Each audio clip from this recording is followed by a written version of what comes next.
आज हमारे साथ हैं जाने माने युवा कलाकार सीरज सक्सेस। सीरज भाई, इस शो में आपका स्वागत है बीकानेर। नमस्कार बीकानेर नमस्कार और बीकानेर। नमस्कार कला रंग राग बीकानेर क्या theatre and art culture festival के सभी सदस्य और टीम। और जी, अनिरुद्ध जी, आपको भी बहुत बहुत नमस्कार। नमस्कार सीरज बहुत भाई। खुशी है कि आपसे बहुत दिनों बाद रूबरू होने का बहुत मौका मिल रहा है। मौका मिल रहा है और बहुत जल्दी हम इस रेंज से भी बाहर आएंगे। अब सीरज भाई हम बात करते हैं जी, आपकी दुनिया की। जैसे एलिस का अपना आश्चर्य लोक था, हिंदुस्तान में सीरज सक्सेना का अपना आश्चर्य लोक है। ठीक है ना? तो उस आश्चर्य लोक में हम लोग चलना चाहेंगे आपके साथ। आप हमें लेके चलें और सबसे पहले ये बताएं कि जो सीरज सक्सेना आज हमारे सामने है, यहाँ आने की शुरुआत कहाँ से हुई, ये बताएं। यहाँ आने की शुरुआत अनिरुद्ध जी इंदौर से ही हुई, जो मेरा शहर है। जब मैंने दाखिला लिया शासकीय ललित कला संस्थान इंदौर में, तब से ही शायद एक विस्तार का भाव मन में जागा। और यह भी जागा कि शायद हमें अपना भूगोल छोड़कर दूसरे भूगोल की तरफ बढ़ना चाहिए, क्योंकि ये विस्तार की एक महत्वपूर्ण शर्त है। तो फिर रंग और रेखाएं जहां जहां ले गए वहां वहां जाते रहते हैं। और इससे ये भी बड़ा एक भाव मन में गहराई से उभरता है कि स्थायी कुछ भी नहीं है। जगह बदलने के साथ साथ हमारी जो गति और उम्र बढ़ती है, उससे ये एहसास होता है कि हम जहाँ हैं अभी अभी वहीं के हैं। भविष्य में कहाँ के होंगे ये अभी तय नहीं करना चाहिए। और हम जिस माध्यम में हैं, जैसे रंग है, मिट्टी है, ये आपको सब कुछ देते हैं और स्थायी होने का एहसास भी कराते हैं। लेकिन आपको पता है ये भी स्थायी नहीं। कुछ समय के बाद में ये अपना रूप बदल लेते हैं, कुछ रंग धूमिल हो जाते हैं। तो एक ऐसे संसार में आप प्रवेश करते हैं सीधे पे, जो आपको सबसे पहले तो ये वहम मिटा देता है कि सब कुछ अमर है, सब कुछ हमेशा ऐसा ही रहेगा। जी जी। आप एक ऐसी दुनिया में प्रवेश करते हैं जो सबसे पहले आपको ये बता देता है कि कोई भी तरह की गलतफहमी में न रहें। एक भी क्षण ऐसा नहीं है जो स्थायी है या हमेशा के लिए सर्वकालिक है। तो अब आप ऐसी विधा में आ गए हैं सीरज भाई। अपन आगे बढ़ते हैं जी और अपन आगे बढ़ते हैं। अ, आप पेंटिंग भी करते हैं और सिरेमिक में भी काम करते हैं, दोनों। मैं हमारे दर्शकों की तरफ से जानना चाहूँगा, थोड़ा बताएँ आपने कहाँ से सीखना शुरू किया? किन लोगों से सीखना शुरू किया? कैसा वातावरण था? और मतलब वो बहुत महत्वपूर्ण हिस्सा है जहाँ से आपने ये मान ली जो भी चीज़, चाहे आप चित्रकला के बारे में भी बताएँ और सिरेमिक के भी बारे में बताएँ। अब आप विधिवत तरीके से बताएँ कि मैं वहाँ से सीधे सक्सेना कलाकार के रूप में बनना शुरू।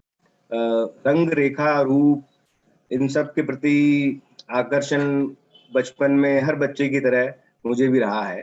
जैसे मुझे रंगीन खिलौने बड़े आकर्षित करते थे, पतंगे बड़ी आकर्षित करती थी, तो गुब्बारे हो गए, गेंद हो गई, या फिर रसोई में तरह तरह के रूपों के पकवान है, गोल है, तिकोने हैं, चौकोर हैं, फूले हुए हैं, चपटे हैं, मतलब कितनी तरह की जो चीजें थी, ये इन सब में मेरी बड़ी रुचि रहती थी शुरू से ही। और इसी वजह से मैं अपनी माँ के भी काफी नजदीक रहा और रसोई की गतिविधियों को न सिर्फ देखता था, उसमें शामिल भी बड़े मन से होता था। और फिर आर्ट कॉलेज में आए, उस तरह फिर चित्रकला माध्यम बना। हालांकि हमने सीखा मिट्टी की कला भी थी वहाँ फाउंडेशन में।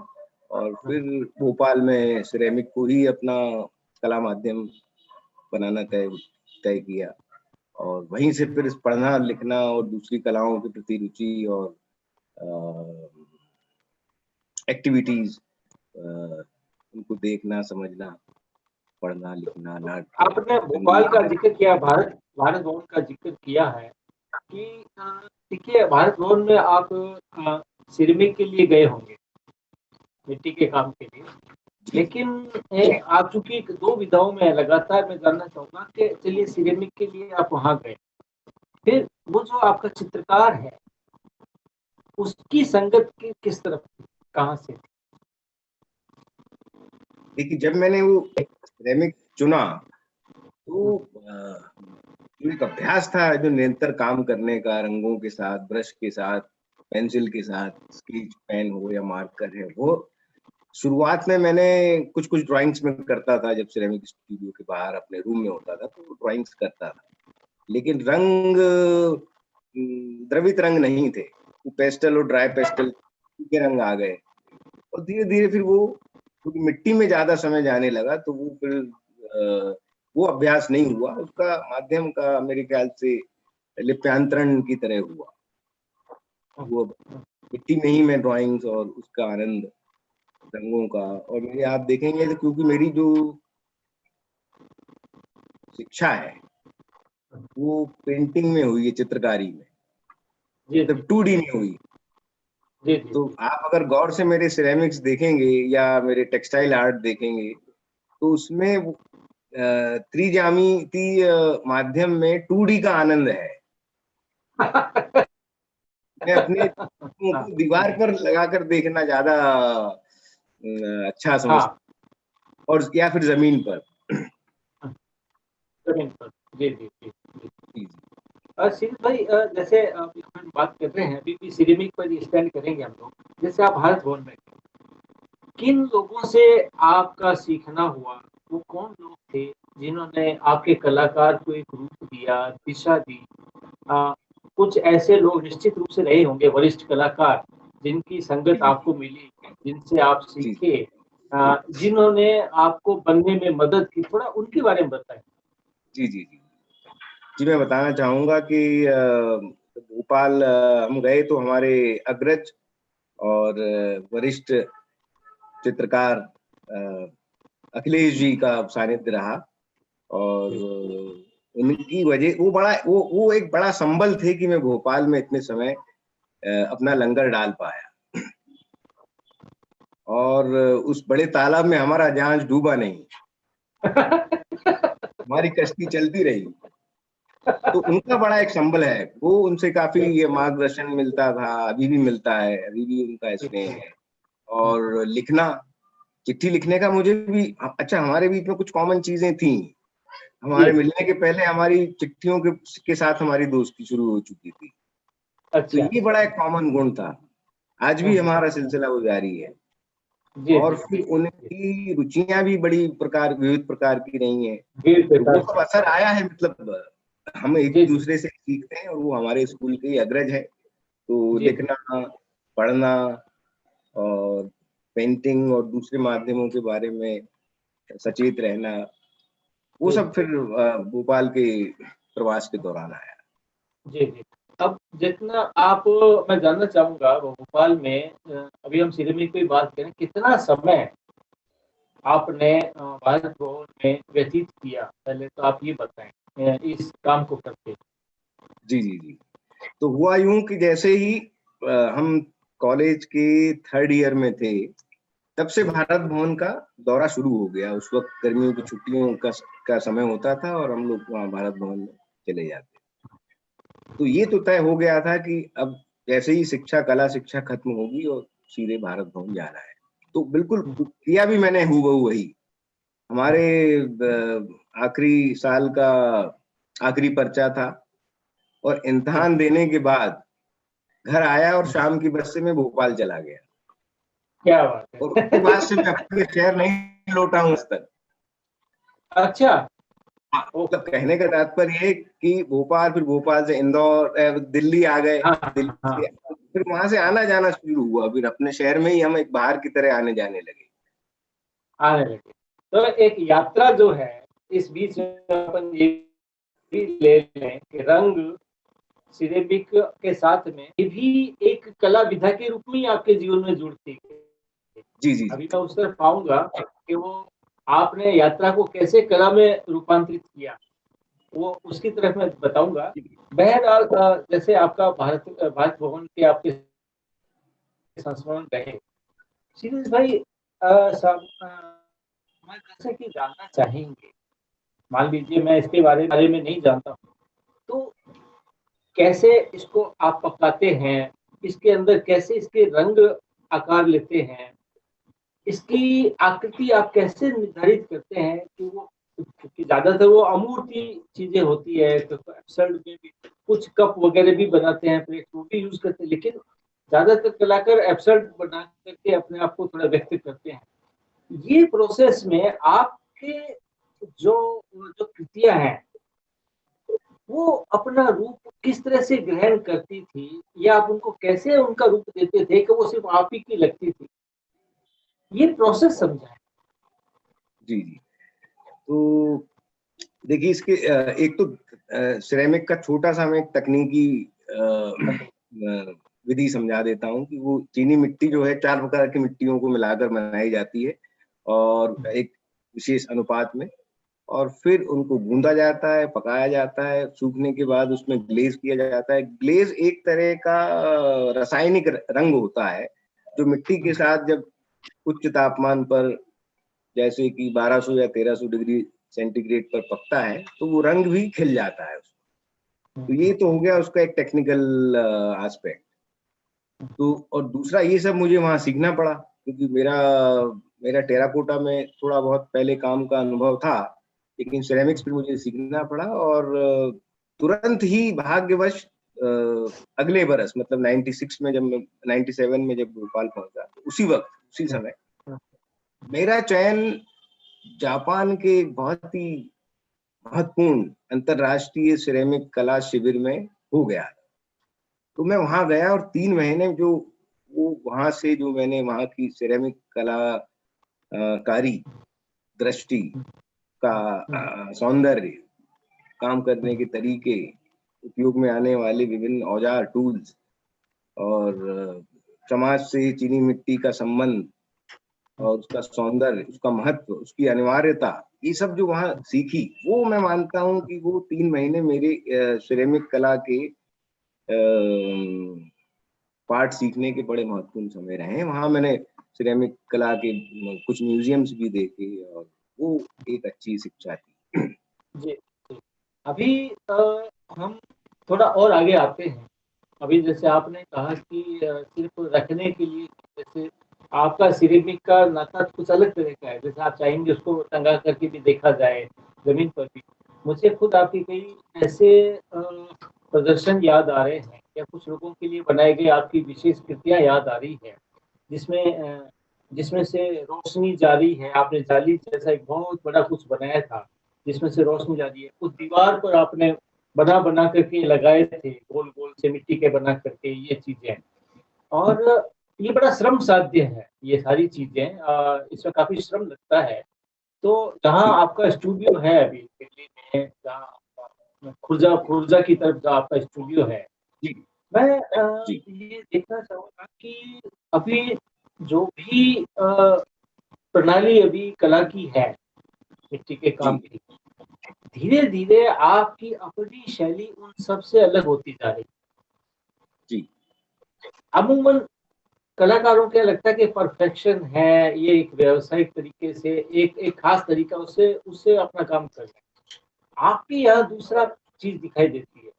आपको यहाँ लगता है कि कोई खेल है, इसको अपन क्रीड़ा कहते हैं, तो कोई मिट्टी से क्रीड़ा की जा रही है, उसमें से रूप ले रहे हैं।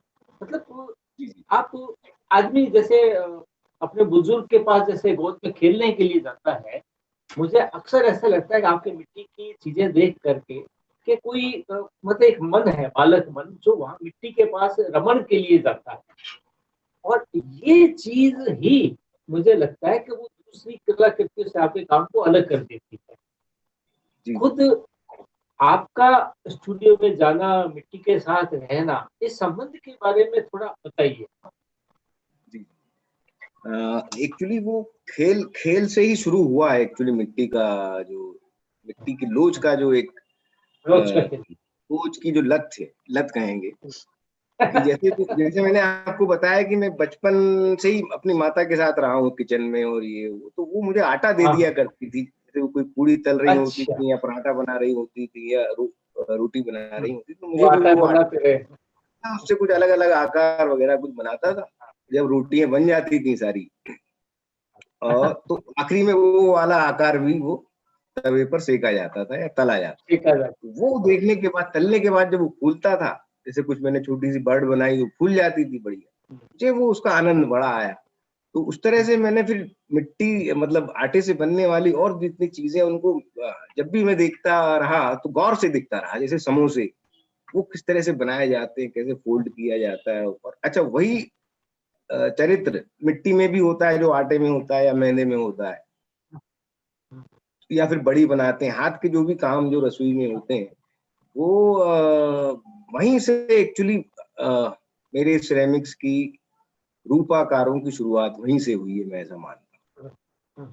या जो घर पे हमारे बल्कि कवेलू होते हैं उस तरह का, तो इस तरह का जो एक रिपीटेशन वाला जो एक उसको अनुकीर्तन या वो कहें, तो वो वहां से शुरू हुआ है, वो बड़ा असर रहा है और आज तक। तो एक चीज को अनेकों बार दोहरा के फिर एक बड़ा आकार बनाया जाए, उसका एक अलग मजा है। बल्कि जितने प्रयोग आप करते हैं, मतलब जी अपनी कलाओं में जो निरंतरता भी है और प्रयोग धर्मिता भी है कि हर बार ये जो एक बच्चा मन है आपका, कि ये जो आपका बच्चा मन है जी कि जो चाहता है ना हर बार नए रूप बना, वो जी आगे जाके आपके कलाकार में कैसे रूपांतरित हो गया उसको भी हम देखते हैं। जी जी अब जब आपके शो होते हैं या आप निरंतर मैं चीजों को देखता हूँ, तो जी लगता है कि लगातार ये आदमी मतलब कुछ ना कुछ नया रचने के लिए जा रहा है। मतलब ऐसा नहीं कि कोई रिपीटेशन कर रहा है। हर जी चीज जी आपको आपको चकित करती है जहां तक और इस वजह से मैंने देखा न सिर्फ मिट्टी, लोहा, जी जी लकड़ी, गोबर, बल्कि दिनचर्या में काम आने वाली लगभग सभी चीजें, जैसे जी कपड़ा, जैसे जी जी अखबार, जी जैसे रद्दी, ये सारी चीजें आपके यहाँ आकर के उपकरण नहीं बनती, ये आपका संसार बनती। तो ये जो प्रयोग होता है, इस सबके बीच में आप रहते हैं। इन प्रयोगों के बारे में बताएं कि आपने किन-किन चीजों के साथ क्या-क्या बनाया आपने? थोड़ा ये भी बताइए। तो जो किचन रसोई से जो देख करके जो फोल्ड से जो चीजें बनाई जाती हैं, हाँ, वहीं से फिर मैंने अपने मिट्टी में काम करने का जब मुझे मौका मिला सिरेमिक्स में, तो मैंने वो कई तरीके से फोल्ड किए हैं, बहुत तरीके। हाँ, तो वो उसे स्पर्श जो है वो बड़ा एक इम्पोर्टेंट पार्ट है मेरे सभी मिट्टी में जितने भी मैंने शिल्प या इंस्टॉलेशंस बनाए हैं, उनमें टच से ही बनते हैं, उसी फोल्ड से, उसी हाँ, टच से ही बनते हैं। वही उसके बिना शायद मेरे लिए कुछ करना मुमकिन नहीं है। और मिट्टी में अपने भीतर ही कितने आकार हैं, मिट्टी हाँ, की तरह रहस्यमयी कोई चीज नहीं है, मुझे लगता है क्या? कि वो, मतलब आप अपने मन का सोचा हुआ आकार भी उसमें गढ़ सकते हैं, या मिट्टी में छुपा हुआ मन की आंखों से देखा आकार भी प्राप्त कर सकते हैं। इतनी विस्तार, इतना गुंजाइश मिट्टी में है। बल्कि आप खुद मिट्टी हो सकते हैं। हाँ, मतलब मिट्टी एक समुद्र की तरह है, और उसमें हम हाँ, उस समुद्र में उसे खोजते खोजते बह जाते हैं। हाँ, बिल्कुल। तो अभी हम बात करेंगे, आप कुछ उन चीज़ों के बारे में बताएँ, जैसे अभी आप सर्बिया गए, कई और भी देशों में आप गए। आपने मिट्टी के अलावा भी अन्य माध्यमों में भी काम किया, मैं ये कहना चाह रहा हूँ। तो जी बहुत बड़े-बड़े आकारों में काम किया, जो वहीं स्थापित किए गए, जैसे लकड़ी के, लोहे के। इन 2-1 चीज़ों के बारे में भी थोड़ा बताएँ। जी जी। तो टेक्सटाइल, मतलब जो भारतीय कपड़े हैं हमारे, वो हाँ, उसका उससे भी बचपन से ही कुछ एक लगाव या हाँ, आकर्षण रहा है। जब मैं कॉलेज में था तो हमारे इंदौर में ही एक हमारी मित्र हैं साधना व्यास जी, उनका एक बुटीक है, तो उनके यहाँ पूरे भारत से जितने भी ऑर्गेनिक टेक्सटाइल होते थे, ऑर्गेनिक डाई या हाथ के बने हुए, करके भी बने हुए कपड़े सब आते थे उनके। अलग अलग तरह के टेक्सचर और अलग अलग तरह के रंग रूप, बाग प्रिंट और कोटा सिल्क और पता नहीं कितनी सारी चीजें आती थी बिहार से। तो वो उनकी जो कतरने होती थी, उनके जो टेलर्स काम करते थे, वो कभी कभी मैं वहीं बैठा बैठा चाय पीते पीते उनको आपस में जोड़ता घटाता रहता। तो एक दिन मैं वो कतरने ले आया और घर पर ही इंदौर में कागज पर कुछ कंपोज करके इसको बनाया। वहां से एक वो फिर वो शुरुआत हुई। तो मुझे देखकर मैंने अपने दोस्तों को भी दिखाया, तो मुझे लगा कि ये तो बहुत अलग मीडियम है। ये इसमें रेखाएं भी पर्याप्त बनी बनाई मिल जाती हैं, रंग भी मिल जाते हैं और आकारों को काट कर आप बना सकते हैं। एक अलग अनुभव, रोमांच है। तो फिर वो वहां से शुरू हुआ। हालांकि फिर दूसरा बड़ा काम करने में और उसको अभी निरंतर जो कर रहा हूँ, उसके बीच में थोड़ा अंतराल भी रहा लंबा, लेकिन उस तरह से शुरू हुआ। क्योंकि एक कलाकृति मुझे याद आ रही है, शायद आपके मित्र थी, विदेश की ही बात है। काफी बड़े कपड़े से ही बनाया हुआ एक पेंटिंग कपड़े की, जो मेरे हिसाब से उनके बेडरूम में पलंग के पीछे लगाई हुई थी, अगर आपको याद आ रहा हो तो। आपने, है ना, कुछ किताबों के कवर पर भी उस तरह की चीज आई है। ये एक रास्ता तो तोड़ती है, अभी कैनवास पे आप काम कर रहे हैं, वही कलर है, वही ब्रश है, लेकिन ये बिल्कुल नई दुनिया का अनुभव का उत्खनन है कि आप वही चीज एक ऐसे माध्यम में करें जहां इतनी लोच या इतनी गुंजाइश नहीं है।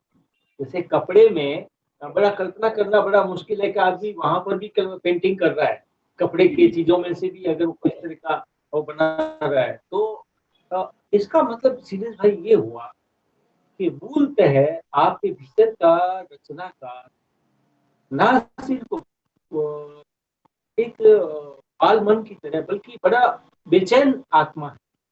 मतलब उसको जो भी उपलब्ध उपकरण या उपलब्ध संसाधन या उपलब्ध तरीके हैं, उसमें इतना रस नहीं मिलता जितना वो अतिक्रमण करके अपने रास्ते बना करके। जैसे आपने रेखाओं का जिक्र किया, एक रेखा होती है सीधी रेखा और एक रेखा होती है टेढ़ी मेढ़ी रेखा। ठीक है, जाति दोनों है, लेकिन शायद आनंद आदमी को उसी में ही आता है जो टेढ़ी मेढ़ी रेखा पे चलता है। तो मुझे लग रहा है आपकी जो यात्रा है, जो टेढ़ी मेढ़ी है, जो ऊपर जाती है तो कुछ हासिल होता है, नीचे जाते हैं तो साइकिल मिल जाती है। ऊपर जाते हैं तो आपका लेखन मिल जाता है, नीचे जाते हैं तो आपकी लकड़ी मिल जाती है। ऊपर जाते हैं तो संगीत मिल जाता है, नीचे आते हैं तो आपकी यात्रा मिल जाती है। ऊपर जाते हैं तो आपकी रसोई मिल जाती है, ठीक है ना, नीचे आते हैं तो आपके मित्र मिल जाते हैं। ये सब आपका संसार है जिससे मैं परिचित हूँ।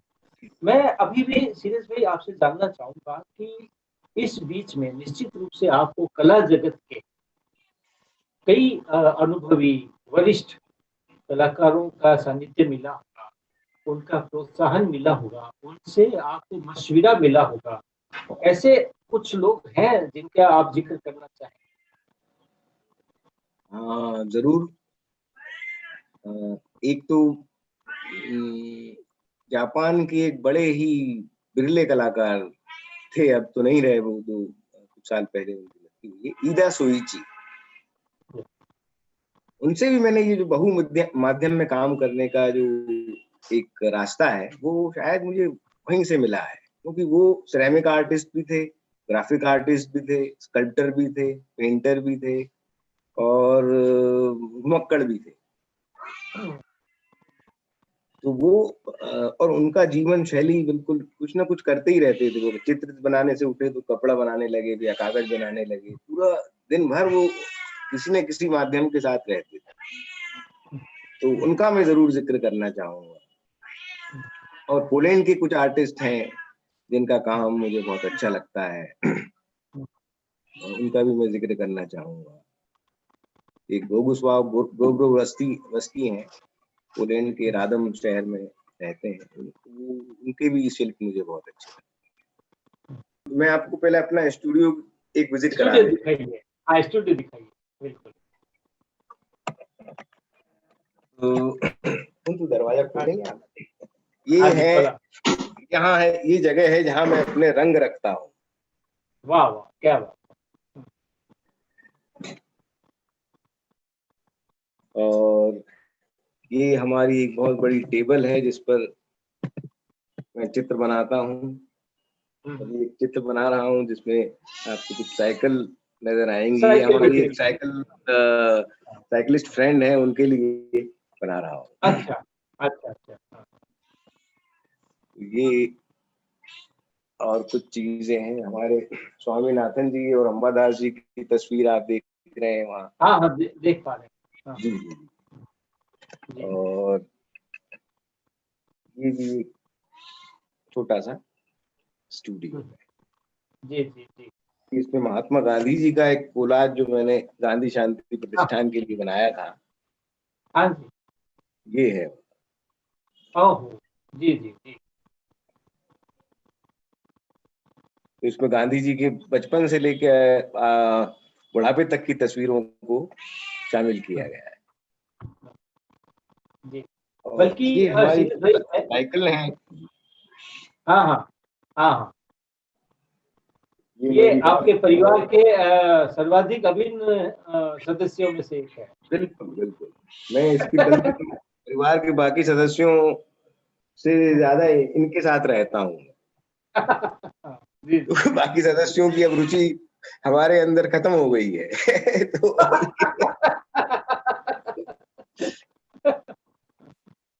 जी और ये सिलाई मशीन है जो अभी सफेद कपड़े से ढकी हुई है। जी जी जी इससे मैं जी। अपना सिल भी लेता हूँ। ये एक हमारा हारमोनियम है छोटा सा। वाह वाह। हाँ हाँ ये हमारी हेलमेट है। हाँ हाँ हाँ। और ये तो इस तरह से एक स्टूडियो है। जी जी। इस स्टूडियो में आप देखिए, एक तरफ हारमोनियम है, साइकिल जी है और ये जो मिली महाशया है जिनका भी नामकरण आपने नहीं रखा। जी जी। और ये हमारी ये बालकनी है एक छोटी सी। अच्छा। जी जी जी। और ये बालकनी में एक बिल्ली है हमारी। हाँ, ये दर्शन हो गए हैं इनके। हाँ। और ये कुंतू है। जी तो ये इस तरह से एक मेरी एक अच्छी जगह है मेरे पास, जहाँ मैं बैठ के सोचता हूँ, जी। लिखता हूँ, चित्र बनाता हूँ, पेंटिंग करता हूँ। अभी सीरियस भाई, अभी आपने गांधी जी के कोलाज के बारे में जिक्र किया, जी दिखाया। जी जी मुझे याद आता है, आपने इसके ऊपर कुछ काम भी किया था, कुछ post card, picture post card है जी जो जी जी देखते जी जी, हैं। बिल्कुल बिल्कुल। तो वो हाँ। अभी 2019 में ही मैंने मेरी एक एकल प्रदर्शनी हुई थी पोलैंड में। पोलैंड में, हाँ हाँ। तो उसका शीर्षक ही था post carding Gandhi. Gandhi okay. के ऊपर ही पूरा वो एक सोलो शो था। तो जी जी उसमें भी मैंने चित्र के अलावा सिरेमिक्स, पेंटिंग और वुड, तीन चार माध्यमों में काम किया, ग्राफिक्स भी किए। जी जी वो जी। मैं आपको कुछ और दिखाता हूँ। हाँ, दिखाइए दिखाइए।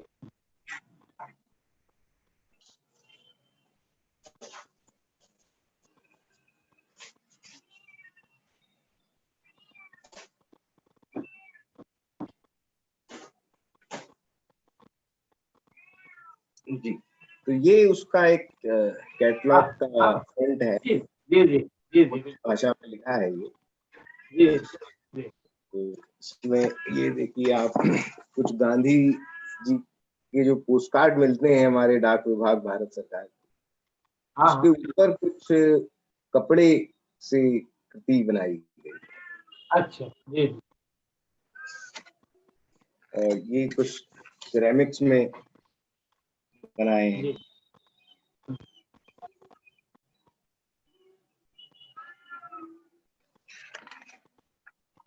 और ये भी पोस्ट कार्ड्स हैं, इसमें आप देखेंगे हाँ, तो गांधी जी कुछ खड़े हुए हैं। ये तो बहुत अद्भुत है। ये जो जी जी। हार है। हाँ, ये इस तरह से ये सिरेमिक है। अच्छा। जी अभी सीरीज भाई, एक संयोग है आज का दिन। आज का दिन एक संयोग है आपके हमारे लिए, कि आपके हमारे अग्रज, हमारे वरिष्ठ, हमारे प्रिय कवि अशोक वाजपेयी का जन्मदिन। जहाँ जी तक जी जी मुझे जी लगता जी, है। बहुत बढ़िया, क्या बात। और जहाँ तक मुझे याद आता है कि उनके जन्मदिन को उत्साहपूर्वक कुछ कलाकार जो अपनी तरफ से सर्वाधिक मनाते रहे हैं, उनमें एक आप भी रहे। कई बार मैंने देखा उनके कई जन्मदिन पर आप तरह-तरह की आकृतियाँ, तरह-तरह की पेंटिंग, तो उसमें 2 चीज़ें मुझे याद आ रही हैं, वो मैं चाहूँगा आप हमारे दर्शकों को दिखाएँ। जी जरूर। एक बार तो आपने कुछ शब्दों को लिया था, जैसे सूर्य, प्रेम ये वगैरह और कुछ मिट्टी पे उसमें क्रोशिए से, धागे से बुन करके उसको बनाया था, वो शब्द लिखे थे। एक तो वो चीज़। एक मुझे याद आता है आपने एक कपड़े की किताब बनाई जी जी कुछ इस तरह की। इन दोनों के बारे में आप बताइए। जी जरूर, आज मैं इस बिल्कुल बहाने हम अशोक जी का सिखाता हूँ। जन्मदिन भी हम मना पाएँगे। जी। जी, तो एक तो ये कुछ अशोक जी की कविताओं जी, जी। से कुछ शब्द लेकर हाँ, हाँ, हाँ। कुछ सिरेमिक के शिल्प बनाए थे छोटे। तो जी। जैसे ये एक शिल्प है, इसमें लिखा हुआ है बचा खुचा। अच्छा, अच्छा। हुँ, हुँ, तो ये एक हुँ। शिल्प है, तो इस तरह से हम रखते हैं जमीन पे। और हाँ, ये बनाए थे, कुछ प्लेट्स बनाई थी, उनमें भी उनके कुछ शब्द थे। जी, और जी। 2 साल पहले एक किताब बनाई है कपड़े की, वाह! कुछ पंक्तियाँ। बहुत ठीक की तरह है। वाह! ये पूरी देखने में कपड़े की जितनी है। मोटी लग रही उतनी भारी है नहीं, अच्छा, अच्छा। भारी पढ़ने में है। हाँ, हाँ। ये है जी, कुछ पंक्तियाँ। कुछ पंक्तियाँ। हाँ, हाँ। तो इसमें ये 3 लोगों की किताब है दरअसल। इसमें अच्छा, अच्छा। हाँ, हाँ। कवि अशोक वाजपेयी और चित्रकार में मैं हूँ सीरज सक्सेना, और एक और हमारी कलाकार मित्र हैं भारती दीक्षित, इंदौर में जी। रहती हैं। उनका हम तीनों का ये काम है। तो ये किताब देखिए कितनी बढ़िया है, ये पूरी कपड़े की है। बिल्कुल, इसमें बहुत अलग-अलग सुंदर। तरीके के कपड़े सिले हुए हैं, चंदेरी अच्छा, सिल्क। ये अच्छा ये कलर नहीं है, ये कपड़े हैं। हाँ, ये कपड़े हैं, और ये जो कुछ पंक्तियाँ लिखा है, ये ये भी सुई सुई से लिखा है। सुई से लिखा हुआ है। अच्छा, अच्छा। जी, ये सब सुई से लिखा हुआ है। जी, जी, जी। बहुत बहुत सुंदर। तो ये जी, उसका प्रथम पेज है। जी, जी। वाह, वाह! तो इसमें जो ये जो पेज मेकिंग है, हाँ, पृष्ठ है, हाँ। ये हाँ, हाँ। ये जो कलाकृति ये हमने हाँ, बनाई हाँ। है। हाँ, हाँ। और इस पे कविताएं जो हैं अशोक वाजपेयी जी ने लिखी हैं, और वो कविताएं स्पेशली इस किताब के लिए लिखी हैं उन्होंने। अच्छा, अच्छा। जी जी जी जी। और ये जो जी। लिखा हुआ है, ये धागे हाँ, से हाँ। उन्होंने लिखा है, भारती दीक्षित जी सुबह होती है शब्दों की ताजगी से, शाम ढलती है कविता के विलाप में। ने। जी जी। बहुत सुंदर। हाँ। तो ये बड़ा अच्छी उन्होंने कुछ 20 पंक्तियां लिखी थी।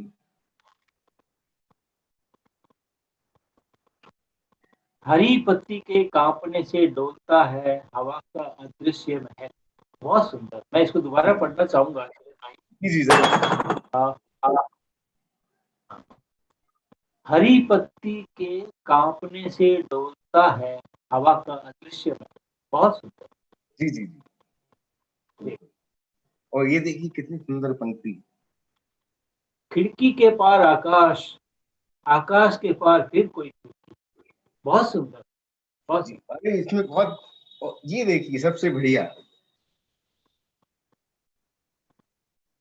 आँसू, फूल, तारे सब पास हैं तुम्हारे। वाह! वाह! क्या बात है। बस तो ये अशोक जी की जो पंक्तियां हैं, वो सिर्फ जी, इन किताबों में है। और ये हमने 8 किताबें बनाई हैं, 8 किताबें बनाई। हाँ, उनमें से एक ये है। जी, जी। तो तो ये इसमें बड़ा तो अद्भुत काफ़ी प्रयोग, समय। ये बड़ा एक हाँ, अद्भुत बिल्कुल, प्रयोग जो है। बिल्कुल, बिल्कुल। उनकी इसमें कविताओं समय के भी साथ मैंने लगता है। काफी प्रयोग किए हैं। उनकी जी, कविताओं के जी। साथ एक बार जब मैं सिरेमिक आर्ट सेंटर चाइना में था 3 महीने के लिए, जी, जी, तो जी, जी। उनकी किताब हमेशा रहती थी मेरे पास में, अशोक जी की किताब। जी, जी, तो जी। उनकी कुछ कविताएं मैंने 3 बाय 3 फीट की टाइल पर लिखी है। अच्छा, अच्छा। उस पे रेखांकन वगैरह हाँ, की। वो वहाँ म्यूजियम में एक अलग से लगाई गई हैं वो बहुत सारी। जी, जी, जी। तो सीरीज भाई अभी इस प्रयोग के सिलसिले को थोड़ा विराम देते हैं क्योंकि हमारे पास समय कम है जी और हाँ। आपकी जो ये लीला है इसके लिए बहुत बड़ा व्योम चाहिए। तो फिलहाल तो हम समय के बहुत छोटे से लम्हे में बात कर रहे हैं। अभी मेरे पास आपका कुछ अंश है। अरे वाह वाह वाह। सिमिट सिमिट जल और कला की जगह। जी, सिमिट सिमिट जल, ये पीयूष दहिया और मेरे बीच बातचीत की जी, किताब है। जी, जी।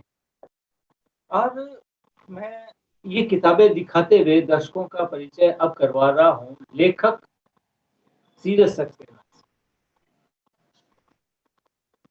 जी जिनके लेखन में आपको यात्रा मिलेगी। रंग तो मिलेंगे ही सबसे ज्यादा, लेकिन क्या मिलेगी सबसे ज्यादा आपको? यात्रा मिलेगी। और इसके अलावा भी आपने काफी कुछ लिखा है, कई चीजों के ऊपर सीरीज भाई लिखा है और उन सब चीजों पे भी ध्यान देंगे। लेकिन मैं एक खास चीज आपकी पुस्तक से आपके इस दूसरे रूप का परिचय दर्शकों से करवाना चाहूंगा। जी उस किताब की जो भूमिका आपने लिखी है उसका एक अंश मैं आपको सुनाता हूँ, हमारे दर्शकों को सुनाता हूँ। जी इसे आपने लिखा है कि सोचता हूँ गांधी जी की दूरदर्शिता पर आश्चर्य होता है। शायद गांधी जी जानते थे कि आजादी के बाद भारतीय समाज में हिंसा, असत्य, घृणा व गंदगी का परचम लहराएगा। अतः अपने पूरे जीवन में वे प्रेम, अहिंसा और सत्य को हम भारतीयों के लिए दोहराते रहे। हमने उन्हें बापू और महात्मा तो बना दिया, पर उनकी बातें स्वीकार नहीं की। अब तो युवा पीढ़ी उन पर चुटकुले गढ़ती है और शिक्षाविदों ने उन्हें महज एक खाना पूर्ति बतौर किताबों में शामिल किया। और फिर आपने ये भी देखा है कि विदेशों में गांधी जी की क्या स्वीकार्यता है और हमारे देश में ये जो आपकी जो चिंता है, इसी किताब में आप इसी भूमिका में एक पंक्ति और लिखते हैं, कुम्हार कुम्हला चुके, ठठेरा अपना ठिया उठा चुका, हाथ का हुनर उड़न छू हो रहा है और इनको पोसने व बढ़ाने वाली संस्थाओं की संख्या व उनके बजट बढ़ रहे। ये मैं कुछ खास कारण की वजह से ये अंश आपको सुना रहा हूँ। अभी इसी किताब के पृष्ठ 302 पर आते हैं, जो ऑस्विट्स के बारे में जो आपके अनुभव रहे, जब आप ऑस्विट्स का जो आपका यात्रा का है, आप ये देखिए कि आप ये लिखाते हैं कि वे हजारों यहूदी लोग जानवर नहीं, जिन्हें यहाँ तथा अन्य कई मृत्यु शिविरों में जर्मन सैनिक लेकर आए तथा मृत्यु को सौंप दिया। इतना बड़ा अधिकार, ये आपकी बहुत अच्छी पंक्ति है सीरज। इतना बड़ा अधिकार ईश्वर और प्रकृति के बाद शायद ही किसी और को मिला हो। जानवर तो वह हिटलर और रोजी रोटी की खातिर उसकी नौकरी करने वाले उसके सैन्य अधिकारी व सैनिक हैं। जलती हुई राख के महीन कण अब भी वायुमंडल में कहीं ना कहीं मौजूद है। ये आप इसमें लिखते हैं। और फिर मैं इसी में मैंने इस चीज को काफी पढ़ा। ये आपका रूप मैंने क्यों रखा कि अमूमन सामान्य लोग समझ नहीं पाते कि एक जो कलाकार है, जैसे आप सिरेमिक कलाकार हैं, वो समझ नहीं पाते कि उसका रचना संसार क्या है।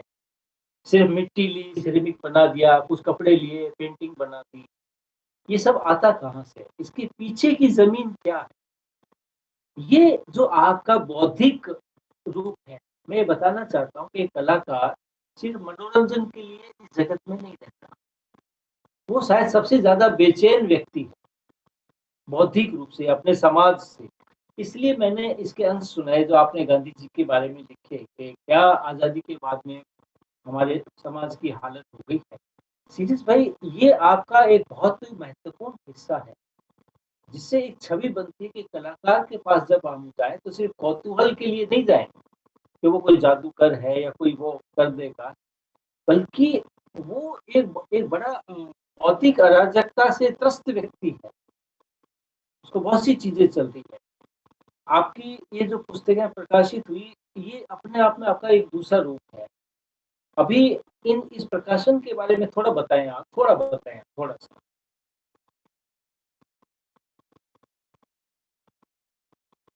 आपकी आवाज़ नहीं आ रही है। हाँ, मैंने म्यूट कर दिया था, आपको सुन रहा था। तो जी, बताइए। ये जो किताबें आपने दिखाई हैं, इसमें से एक पहली किताब है जो कवि पीयूष दहिया और मेरे बीच एक बातचीत। बड़ा लंबा संवाद हाँ, है, उससे निकल कर ये पुस्तक आई है। वो मेरे काफी पुराने मित्र हैं और हम लोग लगभग हम उम्र हैं, तो ठीक। एक अच्छा संवाद रहा था। उसके ऊपर एक पुस्तक है जो वाग्देवी प्रकाशन बीकानेर से ही प्रकाशित हुई। दूसरी पुस्तक अभी पिछले वर्ष ही पब्लिश हुई है। वो हुई है संभावना प्रकाशन हापुड़ से जी, ये किताब जी। हुई है। और इस किताब को रजा फाउंडेशन की कोई वृत्ति वगैरह मिली है, तो उस वजह से भी ये किताब वहाँ से छपी है। जी, तो और बाकी कुछ और लिखना चलते ही रहता है। आप जैसे मित्रों की संगत है, तो वो भी एक जी, रस जी। हमने छोड़ता नहीं हूँ कि जहाँ भी मौका मिलता है कुछ न कुछ लिखने की कोशिश करता हूँ। मुझे बिल्कुल नहीं पता जी, कि क्या अच्छा लेखन होता है या बुरा लेखन होता है, लेकिन जो मन में आता है, जो सच सच होता है, वही मैं लिखने की कोशिश करता जी। बल्कि मैं बताऊँ, एक कलाकार के लिए सबसे संदिग्ध चीज़ ही अगर कुछ है तो सच है, सच्चाई। वो बड़ी हूँ। जी, डाउटफुल चीज़ लगती है। बहरहाल, अब अपन आते हैं अंत में 3 चीज़ों पे बात करेंगे संक्षेप में। मुझे पता है आप कविताएँ भी लिखते हैं। आप खजुराहो गए थे, आपने रेखा चित्र भी बनाए थे मुझे। और अभी 2 चीज़ें और हैं। अभी हमें साइकिल की तरफ भी जाना है और अंत में हमें हारमोनियम की तरफ जाना है। तो अभी पहला जो मैंने आपसे कहा जैसे कविताओं के बारे में, तो मैं चाहूँगा कि हमारे पास समय कम है। आप 2-3 कविताएँ आप हमारे दर्शकों को सुनाएँ। अच्छा, जी जी, ठीक है, जी। मैं सुनाता हूँ। और उसके पहले वो आपने सच की बात कही थी, उस पर मैं कुछ कह देता हूँ कि अवश्य। अ, जैसे हम जो देखते हैं आसपास अपने, सच में भी एक तरह की डुअलिटी है। हाँ, हाँ। वो हाँ, हाँ। हम देखते हैं, जैसे हमारा जो देश है वो बड़ा ही पुरानी संस्कृति और सभ्यता का एक सबसे विश्व में सबसे ज्यादा अनुभवी देश है। लेकिन अगर अब आज की हालत देखें आप संस्कृति की, कि वो कुम्हार कुम्हला रहे हैं, तो वो इस तरह की पुरानी संस्कृति का क्या हम कर पा रहे हैं? हमारी जो लोक कलाकार हैं या जो कलाकार हैं, कलाओं की अनिवार्यता और जगह दोनों ही कम हो चुकी हैं समाज से। थोड़ा ही कम हो। शिक्षा भी बस उसका एक टूल की तरह इस्तेमाल करती है कला को। तो ये थोड़ा-सा एक डुअलिटी जी, लगती है कि ये सच है है। जो अनुभव कर रहे हैं वो, या फिर जो हम सुन रहे हैं बड़ी-बड़ी प्रशस्ति और गीत और वो सब। तो ये गांधी जी के विरोधाभास बारे में है। तो था, वो भी हम सुनते हैं गांधी जी ने या पढ़ते हैं गांधी हाँ, जी को, तो एक बड़ा व्यक्तित्व हमारे सामने प्रकट होता है। और जब हम बात करते हुए सुनते हैं, आसपास हम बातों में गांधी की उपस्थिति देखते हैं, तो हाँ। एक दूसरी तस्वीर ही सामने आती है। जी, जी, विरोधाभास है, बिल्कुल। जी, जी, जी, जी। तो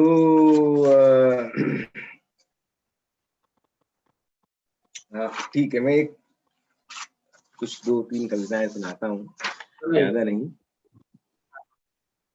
ये पोलैंड में लिखी थी मैंने कविता। इसका शीर्षक है स्पर्श का समय। कुछ देर तक ठहरने के बाद विलीन हो जाते हैं मेरी उंगलियों के निशान, पलक झपकते ही तुम्हारी देह पर। स्पर्श के बाद ही उपजता है कोई आकार मिट्टी में। प्रेम ताप पाकर ठहर जाता है समय, जैसे गैलरी के प्रकाश में शिल्प अविराम प्रकाशमान। तुम्हारी थिरकन में फिर जीवित होता है समय। ये एक कविता है।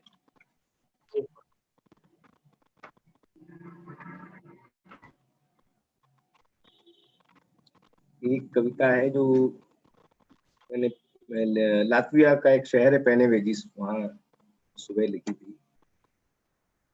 अभी रुकी है बारिश, अभी रुकी है बारिश, शहर नहा चुका है, पानी के टुकड़ों में सूरज खेल रहा है। तुम बहुत पास अपने देश में, हवा की नरमी में छुप कर आए, शुष्क प्रेम संदेश महसूस करती हो, खंडहर की निश्चल तितली की तरह। और मैं यहाँ कालिदास को गुनगुना रहा हूँ, तुम्हारे नाम की इबारत पर खड़ी मात्रा ही मेरा मेघ है।